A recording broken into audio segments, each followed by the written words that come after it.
नमस्कार दोस्तों। आज मैं कुछ आपको ऐसे पॉइंट बताऊंगा जो बहुत इंपॉर्टेंट है सिविल इंजीनियर के लिए। सबसे पहले देखिए कि जो दो कॉलम का डिस्टेंस कितना होना चाहिए सेंटर टू सेंटर मिनिमम। वो देखिए जो स्पेसिंग है उनका कॉलम का वो होना चाहिए 2.5 मीटर, लगभग 9 फीट।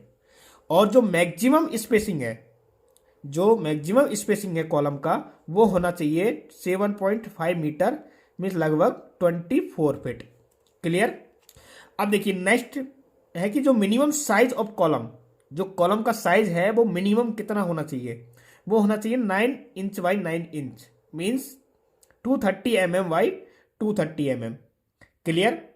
अब देखिए जो नेक्स्ट है कि जो कॉलम है उसमें मिनिमम कितने बार होना चाहिए। ठीक है, तो कितना डाया का बार होना चाहिए मिनिमम। तो जो कॉलम है उसमें लॉन्गिट्यूडनल जो रेनफोर्समेंट बार है वो 12 mm का होना चाहिए। जो नेक्स्ट पॉइंट है कि जो मिनिमम रेनफोर्समेंट कितना होना चाहिए कॉलम में, जो कॉलम है उसमें मिनिमम, अब देखिए जो नंबर ऑफ बार है कॉलम में वो मिनिमम होना चाहिए 4 रेक्टेंगुलर के लिए, 6 होना चाहिए सर्कुलर के लिए, और जो 8 है वो ऑक्टागोनल के लिए होना चाहिए। ठीक है, जो मिनिमम डाया कितना होना चाहिए 12 mm, और जो नंबर ऑफ बार वो 4 होना चाहिए, और जो मिनिमम है 9 इंच बाई 9 इंच का कॉलम होना चाहिए। क्लियर। अब देखिए जो नेक्स्ट है कि मिनिमम रेनफोर्समेंट इन कॉलम, जो कॉलम है उसमें कितना रेनफोर्समेंट होना चाहिए मिनिमम 0.8%। ठीक है, क्रॉस एरिया का। और जो मैक्सिमम है वो कितना होना चाहिए 6% होना चाहिए। क्लियर, इतना क्लियर हो गया। अब देखिए नेक्स्ट है कि जो मिनिमम डेप्थ आरसीसी जो बीम है उसकी मिनिमम डेप्थ कितनी होनी चाहिए। देखिए दोस्तों कि जो एनबीसी के अकॉर्डिंग जो मिनिमम डेप्थ होनी चाहिए आरसीसी बीम की वो 1/12 होनी चाहिए।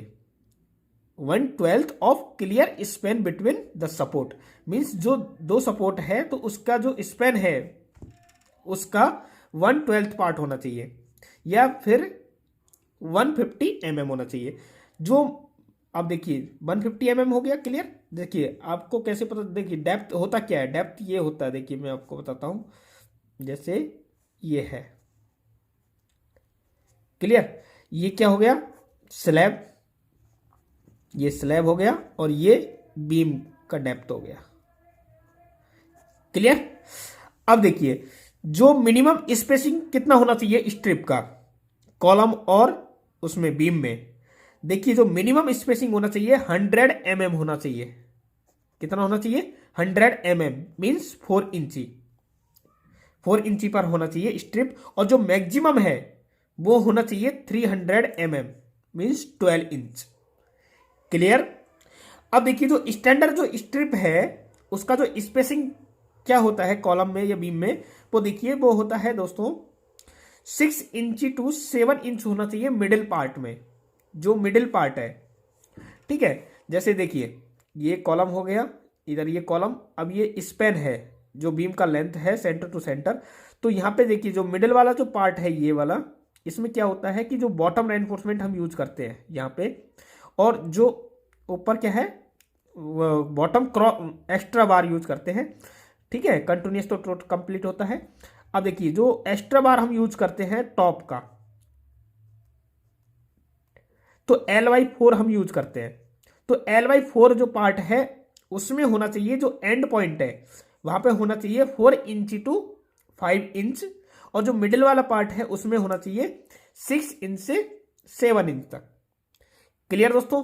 तो दोस्तों ऐसे आपको छोटे छोटे पॉइंट पता होना चाहिए आपको कि ये जब बिल्डिंग बना रहे हो तो आपको कोई भी पूछ सकता है, इंटरव्यू में भी पूछ सकता है आपसे, या फिर आपको साइट पे आप यदि आप काम करवा रहे हो तो आपको पता होना चाहिए कि आपको स्पेसिंग कितना देना है, जो दो कॉलम है उनका डिस्टेंस कितना होना चाहिए मिनिमम, मैक्सिमम कितना होना चाहिए। ठीक है, कॉलम में कितना डाया का हमको सरिया यूज करना है, और कितना उसका जो साइज कितना होना चाहिए। तो इस टाइप से क्या है, जो छोटे छोटे क्वेश्चन है वो बहुत इंपॉर्टेंट है जो दोस्तों। ठीक है, यदि वीडियो आपको अच्छा लगा है तो प्लीज वीडियो को जरूर लाइक करें और कमेंट करके मुझे बताएं कि दोस्तों यह वीडियो आपको कैसा लगा। धन्यवाद।